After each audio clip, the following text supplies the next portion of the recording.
안녕하세요, 여러분. 노후산책입니다. 오늘은 여러분의 마음 깊은 곳을 울릴 이야기를 가져왔습니다. 혹시 이런 생각 해보신 적 있으신가요? 왜 나이가 들수록 혼자 있는 시간이 많아질까? 왜 사람들과의 관계가 예전 같지 않을까? 아마 많은 분들이 공감하실 겁니다. 여러분, 혼자가 되는 것이 두려우신가요? 아니면 혼자일 때 더 편안하다고 느끼시나요? 우리는 살아가면서 수많은 사람들과 관계를 맺습니다.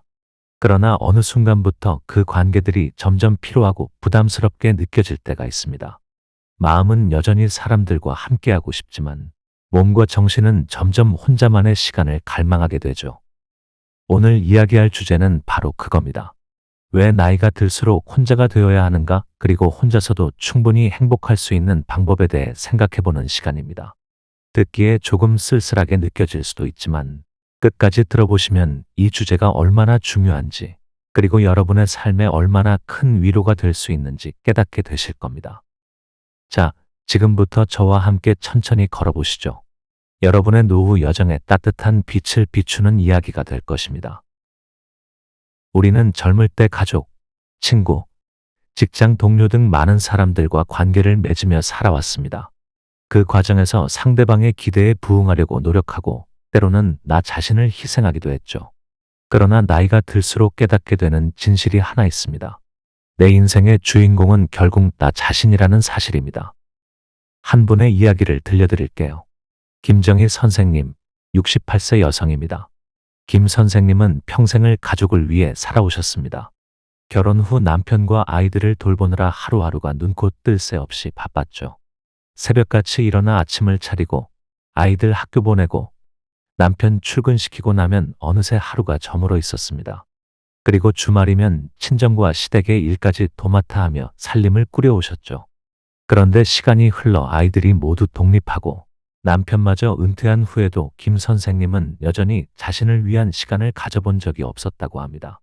나는 무엇을 위해 살고 있나라는 질문이 마음속 깊이 자리 잡기 시작했지만 그것을 외면한 채 늘 다른 사람들을 먼저 챙기셨죠. 그러던 어느 날 김 선생님은 문득 이런 생각이 들었다고 합니다. 내가 좋아하는 게 뭘까? 내가 원하는 삶은 어떤 걸까? 그 질문에 답을 찾기 위해 김 선생님은 용기를 내어 혼자 여행을 떠나기로 결심했습니다. 처음에는 두렵고 막막했지만 자신을 위한 첫걸음을 내디뎠습니다. 여행지에서 김 선생님은 바닷가에 앉아 해 진력해 노을을 바라보며 이런 생각을 하셨다고 해요. 이제야 내가 나를 만나고 있구나. 바람이 불어오고 파도 소리가 들리는 그 순간 김 선생님은 눈물이 흘렀습니다. 그 눈물은 외로움의 눈물이 아니었습니다. 오히려 자신을 온전히 마주한 벅찬 감정 때문이었죠. 김 선생님은 여행을 통해 자신이 자연을 얼마나 좋아하는지, 바람의 냄새와 물소리, 나뭇잎이 흔들리는 소리가 자신에게 얼마나 큰 위로가 되는지를 알게 되셨습니다. 그리고 그 과정에서 자신이 글을 쓰는 것을 즐긴다는 것도 깨달았습니다. 젊은 시절 꿈꿨던 작가의 꿈을 되살리기로 하신 거죠. 여행에서 돌아온 김 선생님은 집안에 작은 서재를 꾸미고 매일 아침 자신을 위한 시간을 가지기 시작했습니다. 커피 한 잔을 내리고 창문 너머로 바람이 스치는 소리를 들으며 글을 쓰는 시간.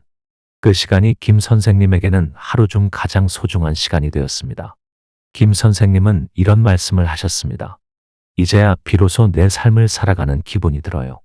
젊었을 때는 항상 누군가를 위해 살아야 한다고 생각했는데 이제는 내가 행복해야 주변 사람들도 행복할 수 있다는 걸 깨달았어요. 이 한마디가 많은 것을 시사합니다.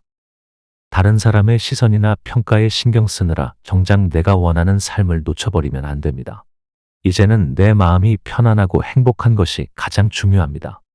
혼자가 되는 것은 나 자신을 더 잘 돌보고 내가 진짜 원하는 삶을 찾기 위한 과정입니다. 여러분도 스스로에게 질문해 보세요. 나는 지금 내 인생을 살고 있는가? 이 질문에 답을 찾기 위해서는 자신만의 시간이 필요합니다. 그리고 그 시간은 우리가 혼자 있을 때 비로소 가질 수 있습니다. 혼자가 되는 것은 고립이 아닙니다. 나를 위한 시간을 갖고 나 자신을 알아가며 내 삶을 더 풍요롭게 만드는 과정입니다. 김 선생님처럼 용기를 내어 자신과 마주해 보세요. 여러분도 자신만의 행복을 찾게 될 것입니다. 젊을 때는 인간관계를 유지하기 위해 우리가 더 많은 에너지를 쏟아야 할 때가 많았습니다. 특히 일과 가정에서 바쁘게 지내다 보면 자연스럽게 다양한 사람들과의 관계가 생기죠. 그런데 나이가 들수록 그런 에너지가 점점 줄어듭니다. 문제는 상대방이 여전히 그 에너지를 기대한다는 겁니다. 그리고 그 기대가 우리를 점점 지치게 만듭니다. 박영수 씨의 이야기를 들려드릴게요. 박 씨는 65세 남성으로 은퇴 후에도 꾸준히 지인들과 연락을 유지하려고 노력하셨습니다. 젊었을 때 직장에서 맺은 동료들, 학창시절 친구들, 심지어 가족까지 어느 한 사람 소홀히 대하면 안 된다고 생각하셨죠. 그래서 매일 아침이면 문자를 보내고 주말이면 시간을 내서 만나기도 했습니다. 처음에는 그 관계들이 자신에게 힘이 되는 것 같았다고 합니다. 하지만 시간이 지날수록 박 씨는 점점 피로함을 느끼기 시작했습니다. 특히 자주 연락을 하던 친구 중 한 명은 항상 불평과 불만으로 가득 차 있었습니다. 박 씨가 요즘 어떻게 지내? 라고 물으면 돌아오는 대답은 늘 세상에 대한 불만이었고, 긍정적인 이야기보다는 부정적인 이야기로 대화가 끝나기 일쑤였죠. 어느 날 박 씨는 문득 이런 생각이 들었다고 합니다. 왜 나는 이 대화를 계속하고 있을까? 나도 이제 지치는데. 그 순간 박 씨는 깨달았습니다. 상대방은 여전히 자신이 젊을 때처럼 모든 걸 들어주고 다 받아줄 거라고 기대하고 있지만 이제 자신은 그럴 힘이 없다는 걸요. 박 씨는 그날 이후로 연락을 줄이기로 결심했습니다. 물론 완전히 관계를 끊은 건 아닙니다. 하지만 이제는 그 친구와의 연락 빈도를 줄이고 대신 자신이 진정으로 편안함을 느낄 수 있는 사람들과 더 많은 시간을 보내기로 하셨습니다. 가족들과 주말마다 등산을 가거나 동네 도서관에서 독서 모임에 참여하며 새로운 사람들을 만나기 시작했죠. 박 씨는 이렇게 말씀하셨습니다. 처음에는 내가 너무 냉정한 게 아닌가 싶었어요. 그런데 시간이 지나고 나니까 알겠더라고요. 내가 지치고 피로한 상태에서는 누구에게도 진짜 좋은 사람이 될 수 없다는 걸요. 오히려 내가 편안해지니까 주변 사람들과의 관계도 더 좋아졌어요. 우리가 모든 사람에게 좋은 사람으로 남으려고 하면 결국 지치고 맙니다. 나이가 들수록 인간관계의 균형을 맞추는 것이 중요합니다. 내가 에너지를 줄 수 있는 만큼만 관계를 유지하고 나에게 불필요한 스트레스를 주는 관계는 조금씩 정리하는 것이 필요합니다. 특히 나이가 들수록 우리는 삶의 에너지를 나 자신에게 돌려야 합니다.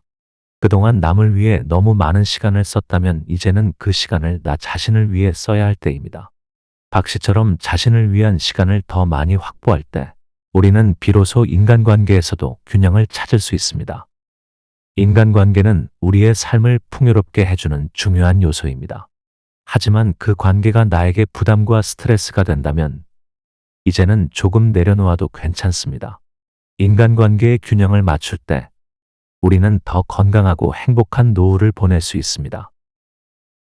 나이가 들수록 경제적 독립이 중요한 이유는 그것이 곧 정신적 독립과 연결되기 때문입니다. 경제적으로 자립하지 못하면 다른 사람에게 의존하게 되고 그로 인해 관계에서 불필요한 갈등이 생길 수 있습니다. 경제적 독립이 단순히 돈을 많이 버는 것을 의미하는 것은 아닙니다. 내가 내 삶을 주체적으로 꾸려나갈 수 있는 최소한의 기반을 마련하는 것이죠. 윤정순 씨의 이야기를 들려드릴게요. 윤 씨는 67세 여성으로 남편과 함께 은퇴 후 생활을 시작하셨습니다. 젊었을 때는 남편이 벌어오는 수입에 의존하며 가정을 꾸렸고 아이들을 키우느라 본인의 커리어를 쌓을 기회는 없었습니다. 남편이 은퇴한 후 두 사람은 작은 연금과 저축으로 생활을 이어갔지만 점점 생활비가 부족해지면서 자녀들에게 도움을 요청할 수밖에 없는 상황이 되었습니다. 처음에는 자녀들도 기꺼이 도와주었지만 시간이 지나면서 자녀들과의 관계에 미묘한 갈등이 생기기 시작했습니다. 큰딸은 윤 씨 부부가 돈을 어떻게 쓰는지 간섭하기 시작했고 작은 아들은 부모님의 결정을 존중하기보다는 이건 이렇게 하세요, 저건 저렇게 하세요 하며 잔소리를 늘어놓기 시작했습니다. 윤 씨는 점점 마음이 불편해졌습니다. 내가 왜 자식들에게 이런 이야기를 들어야 하나? 나는 그저 조금의 도움을 받았을 뿐인데 이제는 내 삶의 선택조차 자식들에게 허락을 받아야 하는 걸까라는 생각이 들었죠. 그러던 어느 날 윤 씨는 큰딸과의 대화에서 이런 말을 들었습니다. 엄마, 돈 관리 좀 제대로 하세요. 나중에 우리한테 또 돈 필요하다고 하지 말고요. 그 말을 듣는 순간 윤 씨의 마음은 차가운 얼음물에 빠진 듯 했습니다. 자식들에게 이런 말을 듣게 될 줄은 몰랐죠. 그날 밤 윤 씨는 한숨도 자지 못했습니다. 자신이 자녀들에게 짐이 되었다는 생각이 들었고 경제적 의존이 관계를 얼마나 피곤하게 만드는지 뼈저리게 깨달았습니다. 그 후 윤 씨는 작은 결심을 하게 됩니다. 더 이상 자녀들에게 의존하지 않겠다고.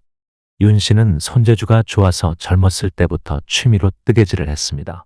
이제는 그 취미를 조금 더 발전시켜 작은 사업을 시작해 보기로 했습니다.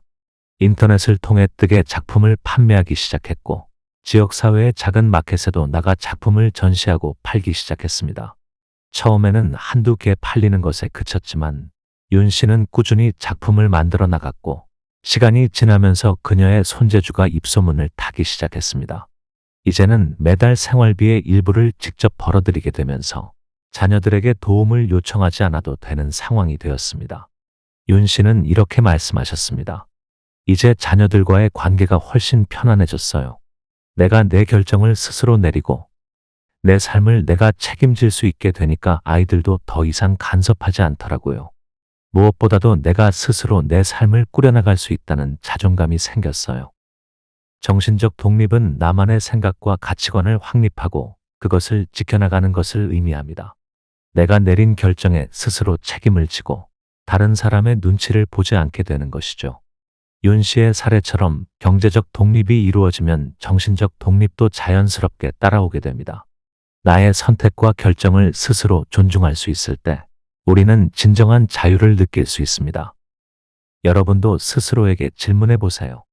나는 지금 내 삶을 내 손으로 꾸려가고 있는가? 나의 선택은 나의 의지로 이루어지고 있는가? 이 질문의 답을 찾는 과정에서 경제적, 정신적 독립이 얼마나 중요한지 깨닫게 될 것입니다.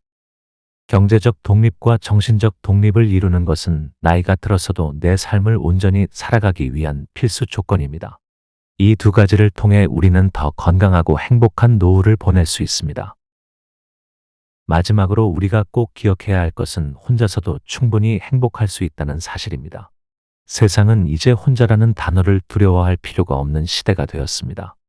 혼밥, 혼술, 혼행 등 혼자 하는 활동이 더 이상 특별한 일이 아닙니다. 오히려 나만의 시간을 온전히 즐길 수 있는 능력이 행복한 노후를 위한 필수 조건이 되어가고 있습니다. 이정자 할머니의 이야기를 들려드릴게요. 이정자 할머니는 남편과 사별한 후 처음으로 혼자 사는 생활을 시작하게 되셨습니다. 처음 몇 달은 무척 힘드셨다고 합니다. 집안 곳곳에 남편의 흔적이 남아 있었고 문득문득 들려오는 남편의 웃음소리 같은 착각에 눈물이 나기도 했다고 해요. 저녁 식사를 혼자 하는 시간이 가장 견디기 어려웠다고 합니다. 빈 식탁에 혼자 앉아 있으면 가슴이 먹먹해졌고 그 순간만큼은 세상에 자신이 홀로 남겨진 느낌이 들었죠. 하지만 어느 날 아침 이정자 할머니는 결심을 하셨습니다. 내가 내 삶을 포기할 수는 없다. 남은 날들 속에서도 나는 행복할 수 있어야 한다. 그날부터 이정자 할머니는 매일 아침 산책을 나가기로 하셨습니다. 처음에는 그저 발길이 닿는 대로 동네를 걸었지만 어느 순간 길가의 꽃들이 눈에 들어오기 시작했고 나무 잎사귀가 흔들리는 소리가 마음의 평안을 주기 시작했습니다. 어느 날 할머니는 집 근처 공원 벤치에 앉아 노트를 꺼내 들었습니다. 그리고 눈앞에 풍경을 그림으로 그리기 시작하셨습니다. 할머니는 젊었을 때 미술을 좋아했지만 바쁜 가정생활 속에서 그 취미를 잊고 지냈다고 합니다. 하지만 그날 이후로 매일 아침 산책과 함께 스케치북을 챙기기 시작하셨습니다. 처음에는 단순한 선과 색으로 시작했지만 시간이 지날수록 할머니의 그림은 점점 더 생동감 넘치는 풍경화로 변해갔습니다. 그림을 그리는 동안 할머니는 더 이상 외롭지 않았다고 합니다.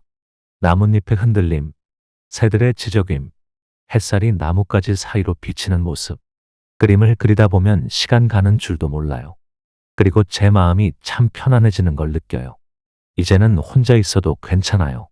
오히려 혼자인 시간이 저를 더 행복하게 만들어줍니다. 이정자 할머니는 나중에 작은 전시회를 열기도 하셨습니다. 할머니의 그림에는 동네 사람들의 일상과 자연의 아름다움이 담겨 있었고 많은 사람들이 그 그림을 보며 위로를 받았다고 합니다. 그리고 전시회를 준비하며 새로운 사람들과 인연을 맺고 자신의 이야기를 나누는 시간을 가지게 되었습니다. 할머니는 이렇게 말씀하셨습니다. 혼자 있는 시간은 제가 저를 더 잘 알게 해줬어요. 내가 무엇을 좋아하는지, 어떤 순간에 행복을 느끼는지, 내 삶에 어떤 의미가 있는지를 혼자만의 시간을 통해 깨닫게 되었어요. 우리는 종종 다른 사람과 함께 있어야 행복하다고 생각합니다. 하지만 혼자서도 충분히 행복할 수 있습니다. 책을 읽거나, 음악을 듣거나, 산책을 하면서 내 마음의 소리에 귀를 기울여 보세요. 내가 진짜 원하는 것이 무엇인지, 나를 진정으로 행복하게 만드는 것이 무엇인지 알게 될 겁니다. 그리고 그 과정에서 우리는 자신만의 고유한 삶의 의미를 찾을 수 있습니다. 혼자라는 것은 외로움이 아니라 자유입니다. 내가 나 자신과 더 깊이 대화할 수 있는 시간이기도 합니다. 여러분도 이정자 할머니처럼 혼자만의 시간을 통해 스스로를 더 깊이 이해하고 사랑하게 되길 바랍니다. 혼자가 되는 것은 고립을 의미하는 것이 아닙니다. 오히려 나를 더 잘 돌보고 내 삶을 온전히 살아가기 위한 과정입니다. 물론 관계의 소중함을 잊으라는 것은 아닙니다. 다만 나이가 들수록 불필요한 관계에 매달리기보다는 내 삶을 더 가치 있게 만들어줄 사람들과 함께 시간을 보내고 그 외의 시간은 나 자신을 위한 시간으로 채우는 것이 중요합니다. 혼자가 될 용기를 가지세요. 그리고 그 시간을 나 자신을 위해 아낌없이 투자해 보세요. 그럴 때 여러분의 노후가 더 풍요롭고 행복해질 것입니다. 앞으로도 노후 산책에서는 여러분이 인생 후반부를 더 의미 있고 행복하게 보낼 수 있도록 다양한 주제를 다룰 예정입니다. 다음 영상에서는 인생 후반전, 나만의 루틴을 만드는 법을 이야기해 보려고 합니다. 궁금하시다면 꼭 구독과 알림 설정 잊지 마시고요. 이상 노후 산책이었습니다. 오늘도 여러분의 하루가 평안하시길 바랍니다. 다음 시간에 또 뵙겠습니다.